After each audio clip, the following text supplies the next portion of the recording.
Hi, and welcome to the Journey to Happy podcast. This is a podcast about self introspection, self growth, mindfulness, life coaching, and all things related to the mind as we become the CEO of our own life. That's right. In here, we all become promoted to CEOs. Join me for weekly episodes on mindset tips, motivational stories, and of course, mindfulness based tools that will help us grow our confidence, grow our compassion, our zen, and our focus. I am a recovered self sabotager, a recovered anxiety junkie, and I can promise you that in here I am devoting all of my best mindset tips and shifts to help you get rid of all the elements of your mind that come to stand on the way of you and happiness, you and your full potential. So I am so excited that we're connecting. I am Olga. I am a retired social worker and now life coach, a mindset coach, a wife, blissfully a mother, and I am also your host. Thanks for joining me. See you inside.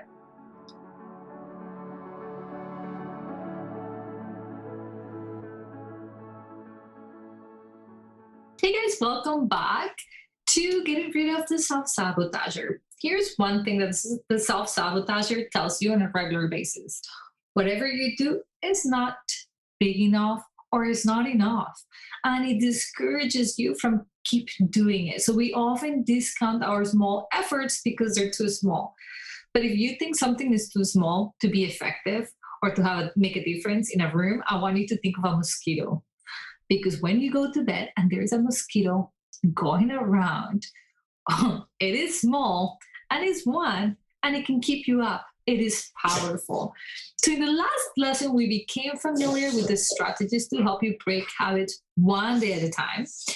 And if you attack one habit a month, that's 12 habits in 1 year. That's enough to make a monumental difference in your life. And I want you to remember that and remind the self-sabotager of that on a regular basis. Now that you're going to put focus on positive habits, there are several general habits that I personally practice. What I'm giving you on this list, there are 8 habits.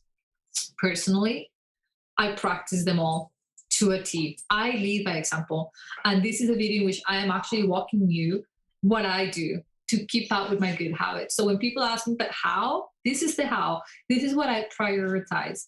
And far from being perfect, it is a work in progress. And that's all I want this for you to be. There will be an additional resource for you to have these habits handy, and you kind of can make this your referendum, something that you are going to go back to and look at being like, okay, how am I doing with these things? And it's not for you to implement them all at once. I certainly didn't. And I can now say all of these are highly implemented in my life. But like what we were saying last time, one at a time brings that success, that repetition. So add these habits to your life and you will increase your success because the self-sabotager will have very little room to exist if you're doing this on a regular basis.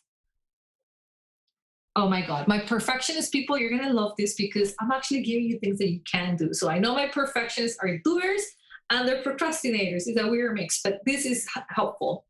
The first thing that helps us really detoxify our mind from the self-sabotager is to be ahead of it, ahead of the game. So for example, if you make a to-do list, and this is not for example, this is the tip, make a to-do list each night. When my to-do list for the next day is done the night before, one, I can put my mind to rest and I can actually drift into sleeping because I've got my plan for tomorrow. But you start your day with a bang by having carefully chosen your activities and priorities for the following day. You have a plan. So you're not waking up thinking like, oh, I'm just going to show up to work and then I'm just going to show up home and we'll see if I get to do anything at all. Remember how I said it in my shower, I have my top priorities, the 5 things that I have to take care of myself. That to-do list helps. So the night before, create a to-do list for the things that you want to prioritize on the following day.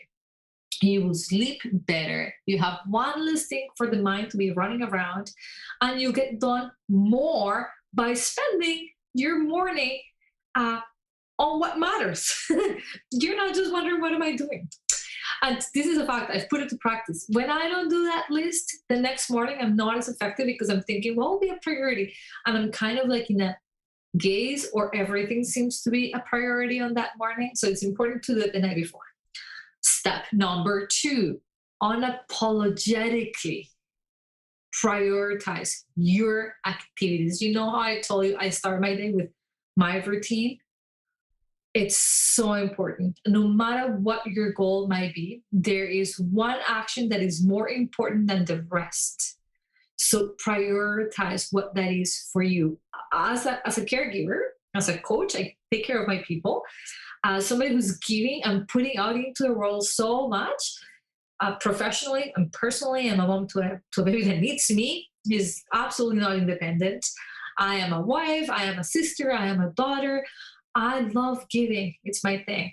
But I realized that a priority for me is to take care of myself, because there is no way I can give any of me if I am exhausted.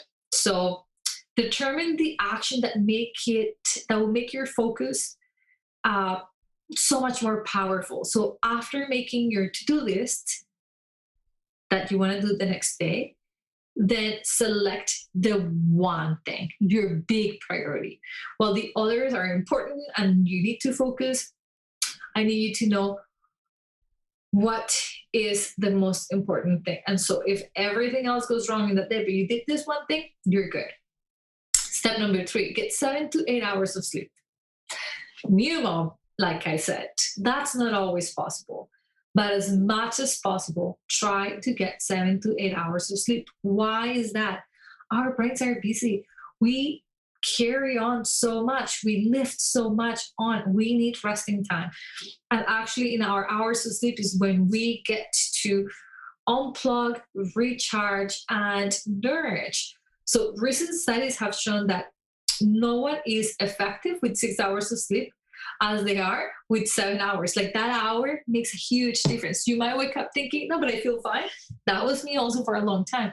Since I've been really cleaning my sleeping hygiene and going to bed earlier and not having electronics and really helping myself disconnect like 2 hours prior to my going to bed time, holy moly, I'm getting more hours of sleep, and I'm performing in all my tasks so much better.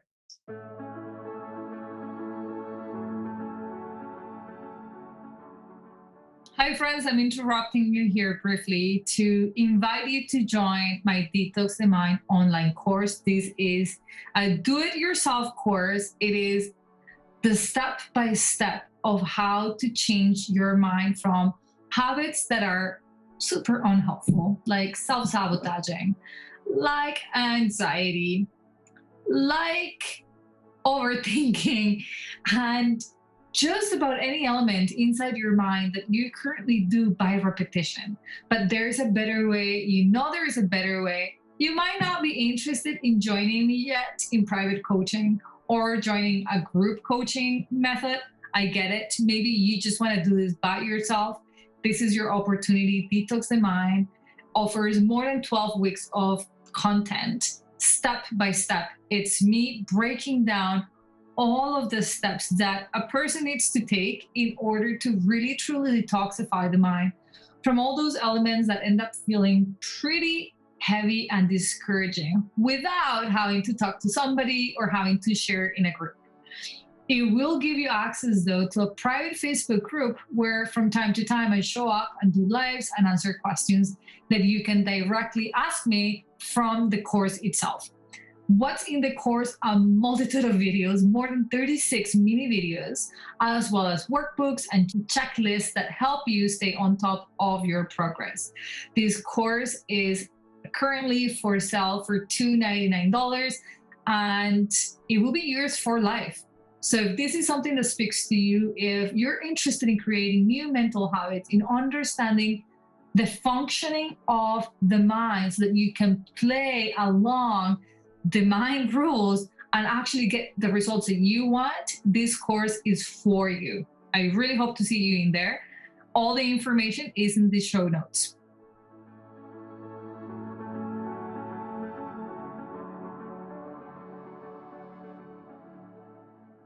This one is probably my favorite thing to do every morning, and that's meditation. If meditation is not in your practice, but prayer is, then pray every day. Getting in touch with our spiritual side, it's such an important part of uh, creativity, of balance, of getting grounded. So even if it's 15 minutes a day, I don't always get 15. I for sure get 10. This is my opportunity to regroup, recalibrate, touch base with myself. So as much as possible, this is something that it's so essential to our well-being. And sometimes we minimize it. Well, I don't pray, I meditate, and I found this space uh, in my mind and in my heart and in my routine where this matters. This is really important for me. So I highly recommend that. The step number 5 is to review your goals at least once per day. So like prior to me recording this video, I was looking at where am I at with what I said I wanted to do today. I'm doing pretty good. You know, I've got hours of work. They're coming to an end soon. And so it's like I'm concluding that reviewing of your goals once per day continues to remind you of your objectives. And your brain is wonderful at finding solutions. So if you keep your primary focus right present and you're reviewing your goals and there's something that is getting off target, your mind will help you figure it out. And it's better to do that throughout the day than last minute at the end of the day when you don't have that time. Step number 6, review your day each night. Imagine how much easier life will be if you have avoided making the same mistakes. So when I review my days is to acknowledge my success, my failures, what felt good, what didn't. I was posting on my Instagram lately that one of my newest habits when I'm reviewing my day is going over the photos of my day. As a mom, I take photos nonstop. And it's just such a beautiful way of like just recapturing my day. Even when the day was hard, I still do it. When I was at the hospital with my son, when I was really worried, when I had a fight with my husband, I still think it's so important to review the day so that we learn. What did I learn? I asked myself, what could I have done better? What would I do different next time? So to give you the example of the hospital with my son, I overreacted. So now I've learned maybe that's an overreaction. Next time I'll wait 24 hours before I take him to the hospital.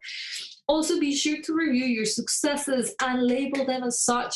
So I've got a group of ladies, friends, where the only purpose of our chat is to celebrate successes, whatever that is. I slept 7 hours. We all celebrate it. I didn't yell at my husband back. That's a celebration. I stuck to eating the food that I wanted to eat today. That's a celebration. So make sure that when you review your day, there is definitely time for you to say, wow, I did good. 7, exercise daily. I stopped calling it exercise only because I thought of one thing and I'm not always into strengthening my body. So I changed it for movement. And I realized that movement is the most valuable thing that I can do for my physical, mental health and for my family and for me as a coach.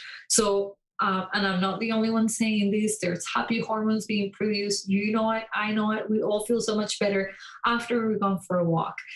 To get in the habit to move your body on a regular basis, because the amount of stress that we carry on a regular basis really requires that our body moves to compensate for the hormones, for the tension, for what is happening in our daily. So by all means, you need to be an overachiever. You need to run or do weights. Like I was saying, sometimes my movement is dancing in the living room with my son. I just want to make sure that I moved because my body needs it. My mind needs it. My family needs it. So step number 7 is to daily exercise or move. Lastly, but not least, obviously not doesn't come as a surprise from a mindfulness teacher, practice mindfulness. Mindfulness is all of what we hear about today. The idea has been around for 2,500 years, and it is simply to become aware of our thoughts, our surroundings. So if you're cooking, that's all you're doing, cooking, and just bring your awareness to the cooking experience. If you're showering, that's all you're doing, is doing one task at once, but really being in that task 100%. As much as possible, choose to be present, to see, to hear, to smell, to taste, to feel, to experience the activities that you are engaging in. So I'm going to leave you with that. These are the things that I do on a regular basis. I am by no means perfect at any of them. I simply work at them on a regular basis. Taking control of our habits is 100% in our hands. How do we create habits? By repeating these behaviors. And what I will tell you is that when we start small with one single habit, we build our confidence. And the more you do it, the more I crave it. I actually crave it. I crave meditating. I crave going into my polar dip. That's one of my morning routines. I get into a freezer that has water at 0 degrees. And to me, that's a form of meditation. That's also how I recover from the exercise and how I keep my immune system sharp. That was a hard habit to get into. Nothing in me particularly wanted to jump into freezing water. But the benefits have been so great, especially my willpower is developing. And I'm realizing, I get to do difficult things and I get to choose that I can do it. So just bring that awareness, do with the list what you wish. But this is one of those saving and keeping lists. This is my roadmap to happiness. And so it is the constant repetition of these habits that has made me be who I am today. And so eventually everybody who I coach gets a list like this one. And I hope that you do with it whatever you want. But hopefully you begin to implement at least one of these things on a regular basis. Thanks, and see you at the next video.